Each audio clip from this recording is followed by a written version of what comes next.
Welcome to Meeting of the Minds, where we discuss why divisive topics are the way they are. This week, we will talk about the response to the ongoing COVID-19 pandemic and where we go from here as a nation. Now let's welcome our esteemed guests, UNT Professor of Sociology, Dr. Gabe Ignatow, UNT Professor of Economics and Director of the Economics Research Group, Dr. Michael Carroll, and lastly, UNT Political Science PhD candidate Alexander Goodwin. Thank all of you for joining us today. Now, let's start. I want to start with this. Is the current U.S. strategy working to contain the COVID-19 pandemic been effective so far? And this is more open-ended, so just go wherever you want to. I guess I'll jump in and say no. I'll put it out there that I don't think the pandemic is contained. I don't know, and I'm not an immunologist or an epidemiologist, just a sociologist, but I don't know that a pandemic like this can be contained. I mean, there's evidence that it can't be, that it was running rampant through the population for several months before there were lockdowns or quarantines where any measures were taken or tests were made. So I would just put it out there that I think this is something that we're all getting used to living with. We've learned a lot about this disease and how to treat it and what are the causes of its worst manifestations. But I don't think any of our measures are containing it. I don't think that's the right language for our officials to be using at this time. Okay. And Dr. Carroll, do you agree with him? Yeah, I don't think it is contained at all either. And again, we shouldn't even speak in those terms as you mentioned. So I would agree with what you've said. What about you, Mr. Goodwin? What do you think? I'd say definitely not. I have to agree with Gabe and Dr. Carroll as well. I think the biggest issue that we have in even remotely the idea of containing the coronavirus or even handling it effectively is that you need competent leadership to do that.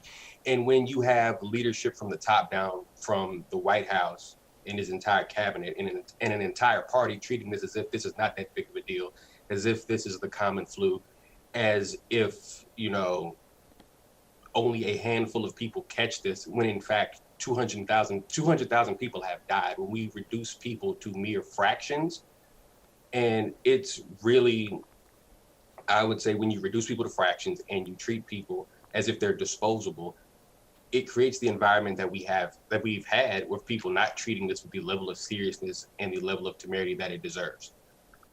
Yeah, absolutely. And the CDC, when this virus first broke out, they said when it's going to come to the United States, it's a matter of when, not if. And kind of branch out. Obviously, the United States is not the only place where COVID-19 is happening. I kind of want to leave this open to the floor again. How do you think other countries have responded? Do you think they've been better than what the United States has been doing so far?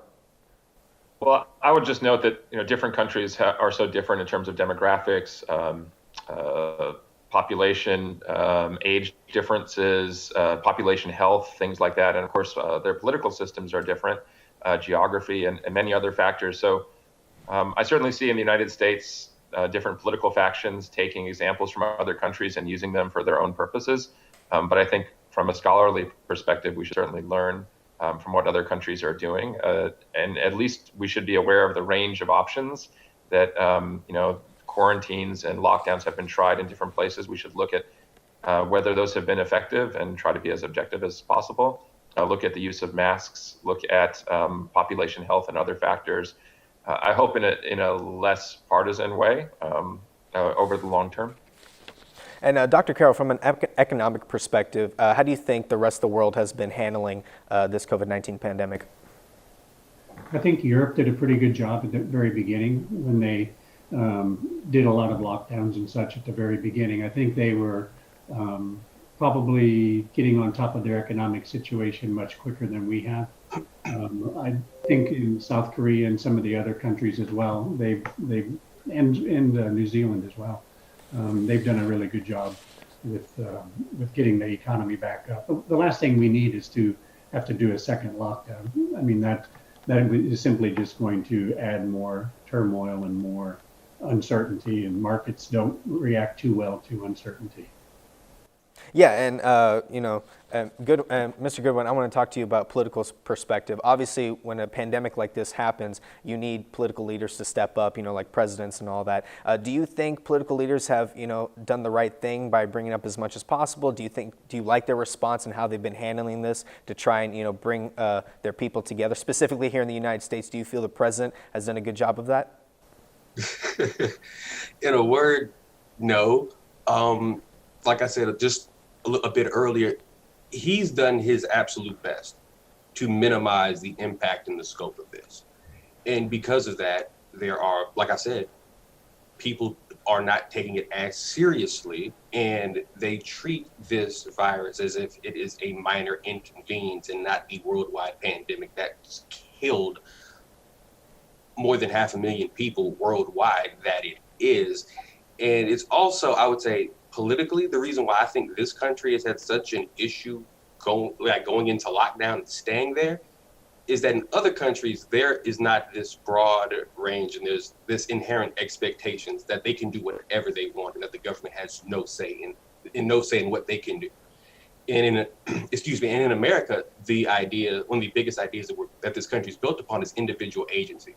And so here, people believe if I don't want to wear a mask, I shouldn't have to. If I want to go outside, I should be able to do that.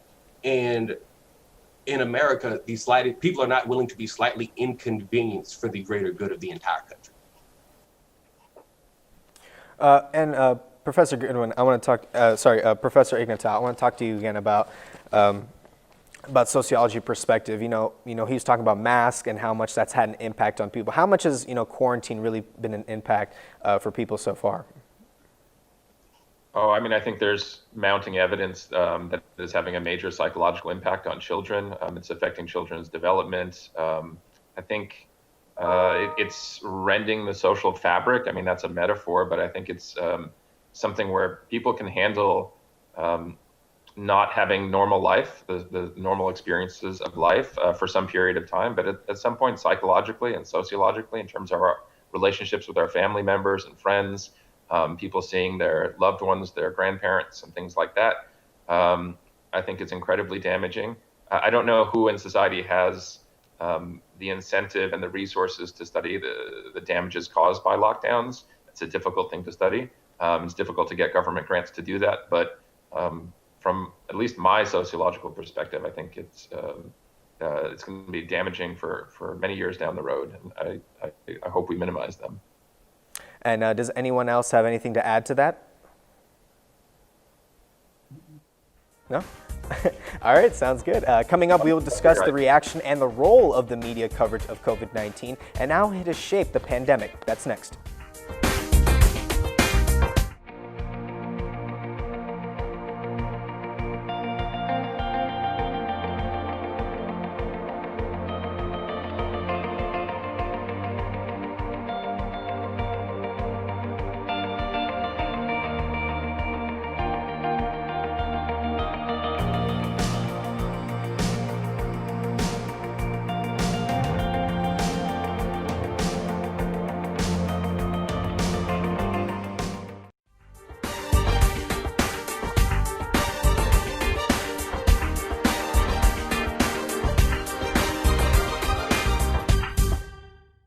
Welcome back to the Meeting of the Minds. We were discussing COVID-19. And before the break, we talked about the world's response to the virus, but now I want to shift mainly to the media coverage we've seen over the last several months. And I'm going to leave this open to the floor.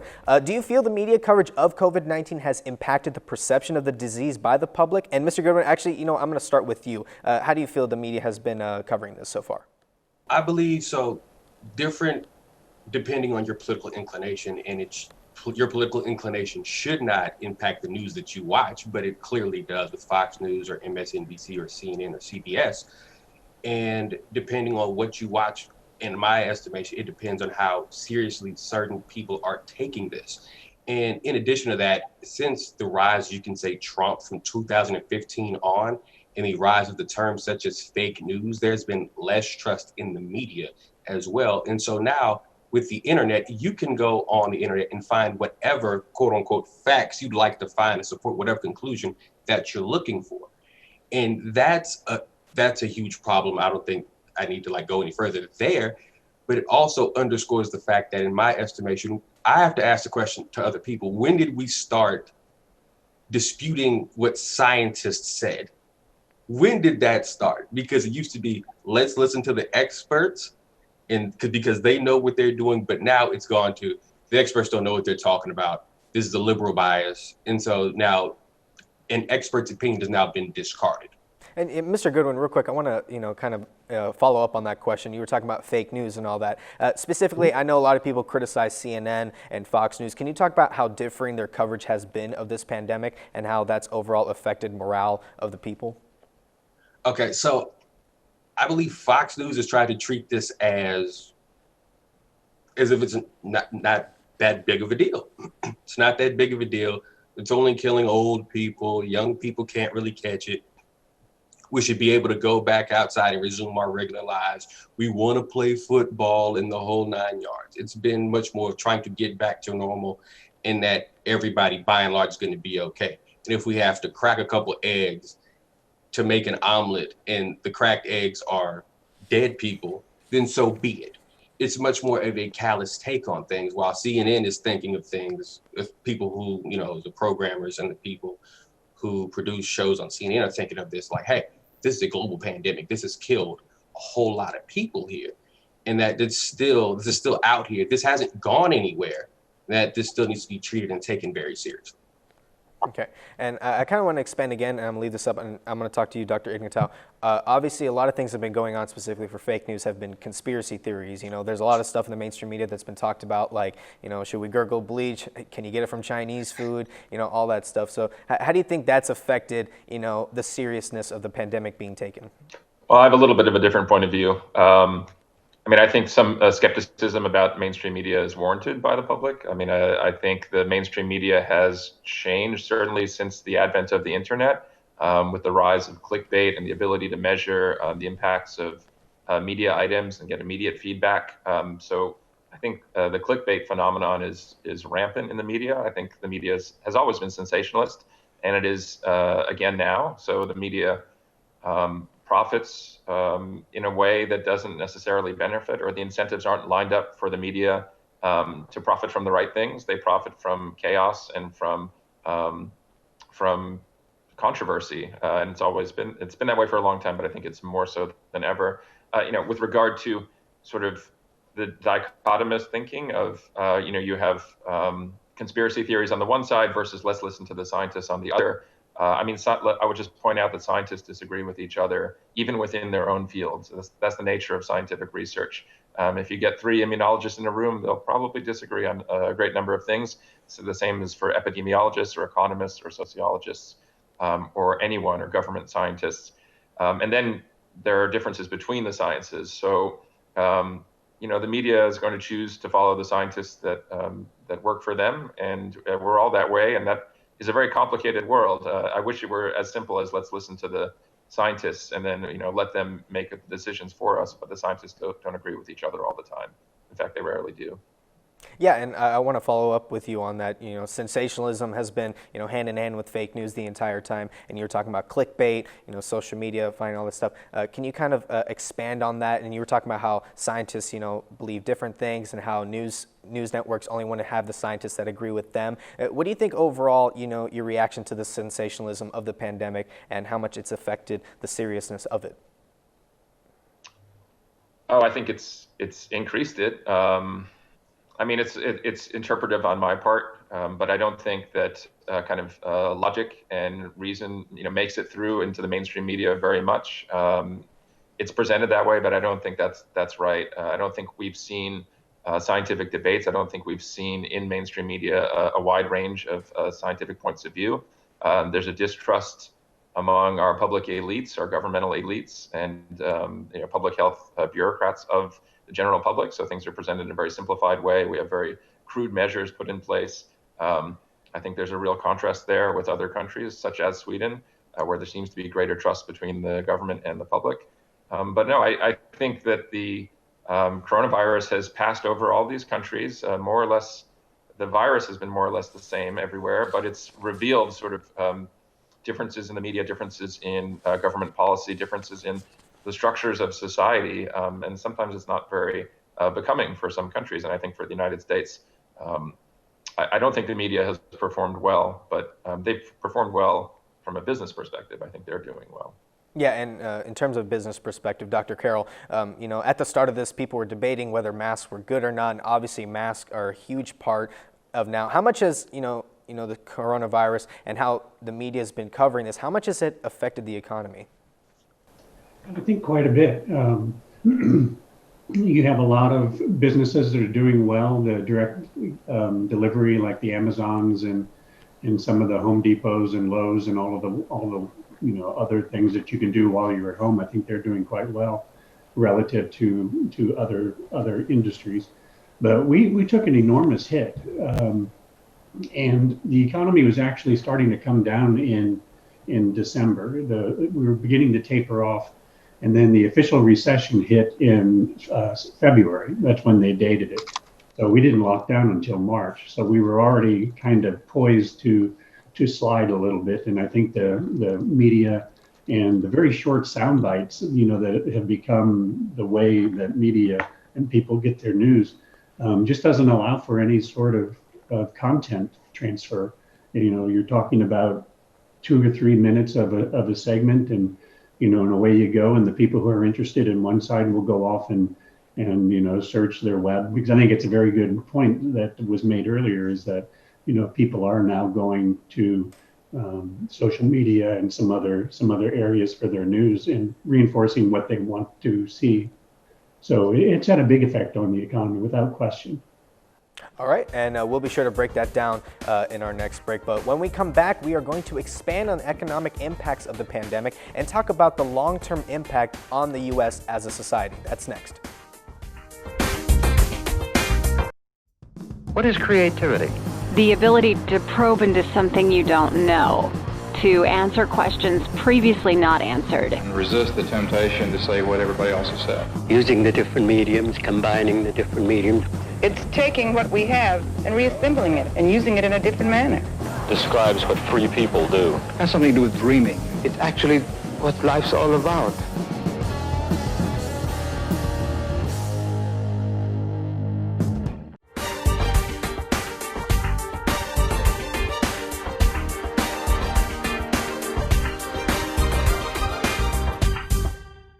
Welcome back to Meeting of the Minds. We've looked at the response and the media coverage regarding the COVID-19 pandemic. Now let's look at the long-term impacts this will have on our economy and our society as a whole. Dr. Carroll, would you like to start us off?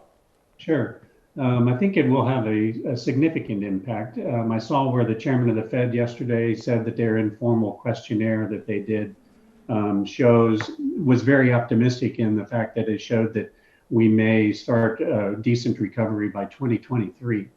And if that's the case, we have to remember that the Great Recession was 18 months. So if we're looking at going from 2020 up to 2023, that in itself is significant. And then when we did turn down this year, we essentially lost about 1.7 billion or trillion in economic activity. And that put us back to about 2014 levels. So we lost about 6 years worth of economic growth in a quarter and a half. So, I mean, that is significant, and not something we're going to recover from quickly. I think there's a lot of kind of structural damage that's being done that we really can't see right now. There's a lot of bankruptcies that will occur, particularly after because the other stimulus package has finished, and it doesn't look like we're going to get a reasonable stimulus package anytime soon. If we did, that would very much help the economy.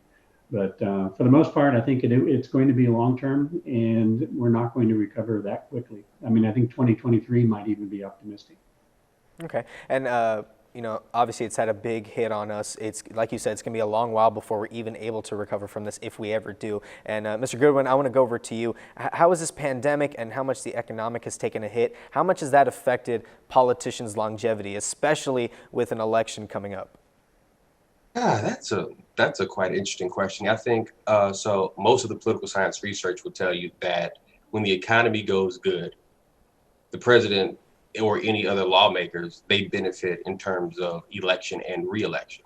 And when the economy starts to tank, it spells bad news for the incumbents. And so I think that's why somebody like Donald Trump has been in such a rush to get everything back to normal, back to what it was pre-pandemic, so the economy can somewhat recover. Because throughout his entire presidency, the one thing he's been able to lean on has been the economy. And once he no longer has that safety net, then what does he have to show for his presidency? And what does he have to sell to American voters or why he should be reelected. Okay, and Dr. Carroll, do you have a response to that? No, I agree with it. And I think to make matters worse, what's being focused on is the stock market, not the actual economy, because those are two completely different things. The market has been going great guns this summer. I mean, they recovered a lot of the loss that they had in the initial down phase in March, but the actual economy is not. I mean, if you look at the GDP loss that I just mentioned, it doesn't really correspond to the unemployment numbers that we're seeing. We're showing unemployment numbers are not all that bad, but I think that's understated. I think it's just the way we measure our unemployment. I think the unemployment situation is worse because we count people who are temporarily laid off or claim to be temporarily laid off. They're not unemployed. They're still considered in the workforce. So I think that, we have to get a handle on that. And when the third quarter GDP numbers come out, I think they're going to be a real guidepost. I don't know what those are going to be. I don't think they're going to be that great. Certainly GDP in Q2 wasn't good, but I think it's going to be a big thing when they're released sometime in the middle of next month. There'll be a preliminary announcement, kind of if you want to call it a guess, in the end of this month, but the actual pre-estimate numbers will be sometime closer to Thanksgiving. Okay, and Dr. Ignataw, do you have a comment on what they were saying? No, I agree with Dr. Carroll. It makes a good point about the gap between the stock market and the real economy and the economy experienced by regular people. People are talking about a K-shaped recovery from the coronavirus, where sort of the bottom leg of the K is maybe the bottom 50 or 75% of Americans who are worse off now than they were 6 months ago or 8 months ago. And then the top leg of the K is, the top 25% or top 5% or 1% or however you want to look at it. But money is going up in the economy, sort of up the hierarchy. Jeff Bezos, I think his net worth doubled, or the stock price of Amazon doubled, and his net worth is in the trillions, and it's ordinary people are suffering. It's not a good situation. I think you see the whole kind of upper middle class really back to where they were, if not ahead of where they were. When the stock market does well, they do well. But you have to be concerned also regarding Mr. Goodwin's point. What are the political implications of that kind of a recovery where you see a greater gap between the rich and poor? So something to be concerned about. Yeah, and I want to follow up with you on this. Earlier you said how, people, it's really affected quarantine, it's affected morale and society. Let's talk about long-term societal impacts, especially with everything that's going on from an economic perspective. How is this going to affect society long-term? I don't know. I mean, one thing I've read is just the idea that it's accelerating trends that pre-existed COVID. So the move to e-commerce. I don't really know. It's hard to predict what's going to happen. Will there be a reaction against the quarantines? Will people recognize the importance of social relations, of their family relations? Certainly, you're seeing a demographic shift or an internal migration in the United States away from coastal cities to the Sun Belt, where we all are. So that will probably accelerate as well. So I would imagine in the long run, you'll see an acceleration of pre-existing trends, but beyond that, several trends, but beyond that, it's hard for me to predict. Okay. And Dr. Carroll, I wanted to talk to you about this. Obviously, Ignataw brought up how, Amazon's doing great since the pandemic, and that's an industry that's really helped out. But Dr. Carroll, I wanted to ask you, what industries have suffered from this, and, which industries are going to be the most difficult to recover once this pandemic is over? I think brick and mortar retail for sure, restaurants, service industry, airlines, any travel, hospitality sectors, things like that. And that's just because they can't travel. I mean, that really isn't an economic reason. It was a politically imposed reason for good. It was a good thing to do. But I think those are going to be hard to come back. And the unemployment that we've seen so far, or at least the initial unemployment, really was low wage workers that paid the price on most of that, because a lot of those restaurant jobs and other service hospitality jobs are not real high paying jobs. So those, the impact that was felt really just in the second quarter was a lot of it going on to the shoulders of lower wage workers. And what's going to happen? Well, are we going to see a hollowing out of the center cities, because now people are going to work from home. Even though if we come back, we get a vaccine, maybe we've seen that remote kind of works. May not like it as much, but it kind of works. So maybe two days a week or something, people will work from home. So it's going to have a big impact of what the cities look like in the future, what the traditional work day looks like. A lot of different kind of structural changes are going to occur. And before we end the show, I'm going to talk about the key takeaways so far, and then you each will get one comment and whether you agree with it or not. So far in the key takeaways, we say the culture and political climate of the United States has affected our government's ability to effectively respond to the virus. The sensationalist nature of the media and how it shaped the public's attitude regarding the seriousness of the virus. And finally, the economy's long road towards recovery and the pronounced gap of the top 1% and the rest of the nation. Do you all agree, Dr. Carroll? I'm going to start with you. I do.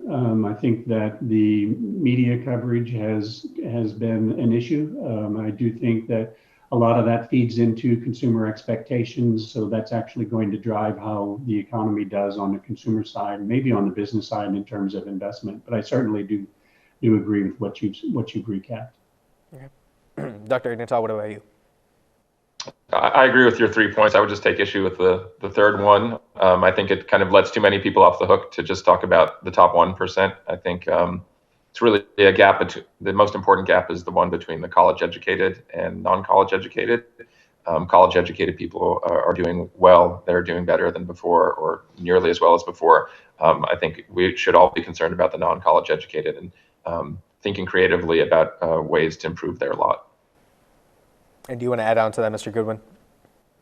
I agree with the first and the third point. Can you recap the second point again for me?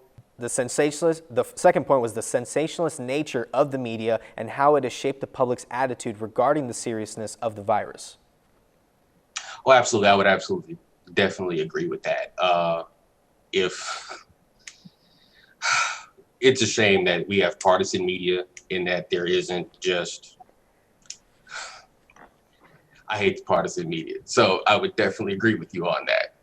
Objectivity definitely matters, and that would definitely, I would say, impact the way we would have handled this. And I think we would have handled this a lot better if there would have been consistent and constant messaging of taking this seriously. All right, and thank you all for joining us today on Meeting of the Minds. We want to thank our guests for coming on to the show and for providing their unique perspectives on these important issues. We hope you join us next time.